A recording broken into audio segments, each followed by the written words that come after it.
So we've had one classic Nintendo 64 game already remastered for the 3DS. Wanna have another?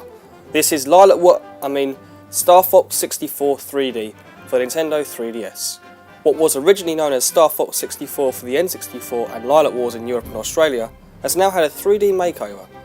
Developed by Q Games and published by Nintendo last month, does this 14-year-old game hold up to today's standards? Abso-freaking-lutely. If anyone is unaware of Star Fox 64's story, then I'll give you a quick rundown.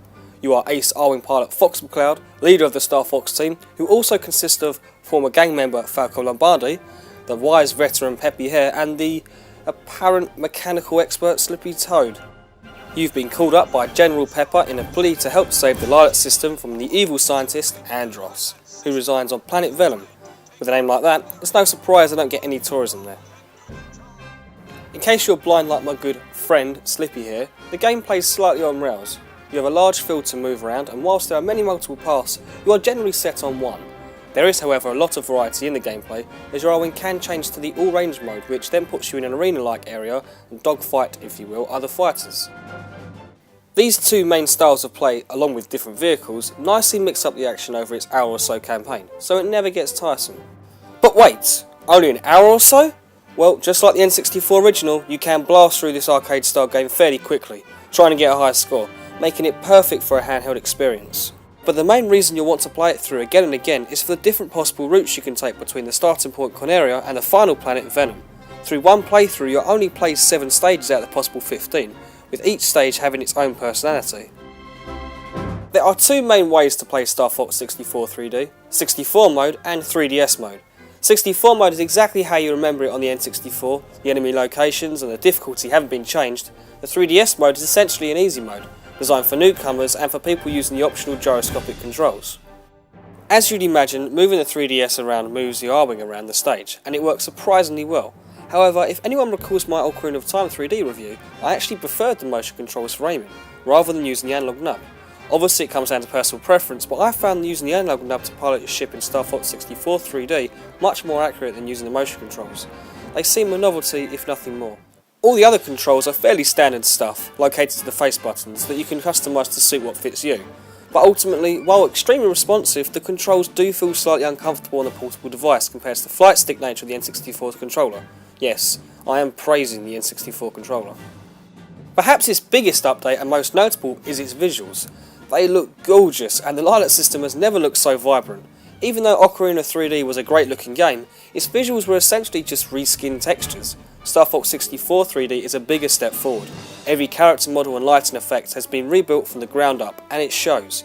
You'd never know it was a 14-year-old N64 game hiding underneath all that sheen. But that's also thanks to its superb level design. At its core, this is action space shooting at its finest, with incredibly memorable bosses that fill the screen, which are so satisfying to take down after you've traversed the many landscapes. So, it must look amazing in 3D, right? Well yes, but the 3D is fairly subtle compared to past 3DS games, and it's better for it. I found being able to stay focused on all the action for quite a while without feeling the need to turn the slider down.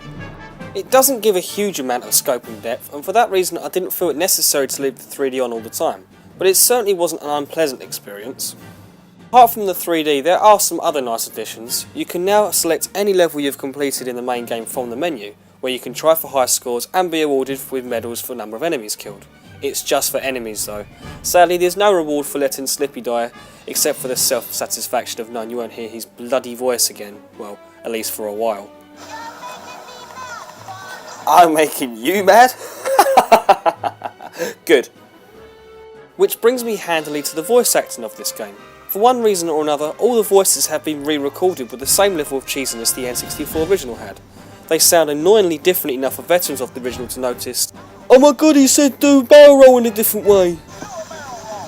Of course, voice acting isn't something I should care about, and newcomers certainly won't, but this is Star Fox 64. Its goofy voice acting is just one of the main reasons it's so memorable today, and no, they strangely can't be turned off. Another more welcome addition is the upgraded multiplayer. It revamps the maps, making levels like Corneria City, well, more like a city, adding item power-ups like a cloaking ability and AI bot pilots, in case you haven't got 3 friends to play with.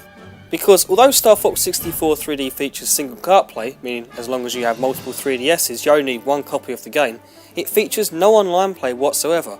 which wouldn't be too bad if it wasn't for the obvious signs indicating it should be there. For example, when you're playing your friends, the 3DS's inner camera captures frames of your face and puts them in the game, to show you laughing when you've just annihilated them. Unfortunately, I couldn't capture any footage of this, so here's some pictures directly from Nintendo's website. Does it not seem perfect for online play? It renders this entire purpose pointless when, oh I don't know, you can just turn to face them and laugh at them for real. The whole online gaming social interaction thing is another matter entirely, and I won't delve any deeper. But seriously, what happened to inviting a mate or three over to play some multiplayer games? Now I don't even need to look up to show my sadness that I've been defeated by a rabbit flying a plane. I've just realised how stupid that sounds. It's even more bizarre that the incredibly inferior Star Fox Command for the original DS, a game that's 4 years old and on a last gen handheld, had online play. Sure, it was a bit naff and good luck trying to find a match these days, but it had it nonetheless. It's clear Nintendo sacrificed online for the sake to fill the huge 3DS software void that was September, which is understandable. Online isn't everything and it ultimately shouldn't be a focus. At the end of the day, is this remake worth a full purchase? Yes, definitely. It far outclasses the original in almost every way and adds even more new features than the OOT 3D remake did. Yes, it won't last as long, but it's kind of funny how the best two 3DS games as of right now are two N64 classics with a combined age of 27 years. Does that show up the 3DS's lacklustre library, or does that just show how well-made masterpieces Ocarina of Time and Star Fox 64 are? It's probably a bit of both, but there's no denying they are two masterpieces that now have the best versions on Nintendo's latest handheld. They are refined remakes, not sloppy ports. Besides, Shigeru Miyamoto himself said that if Star Fox 64 3D does not sell well, then it could be the end of the series, and that would be the biggest shame since replacing the awesome wingman Peppy Hare with a love interest for Fox McCloud. Women, nothing but trouble.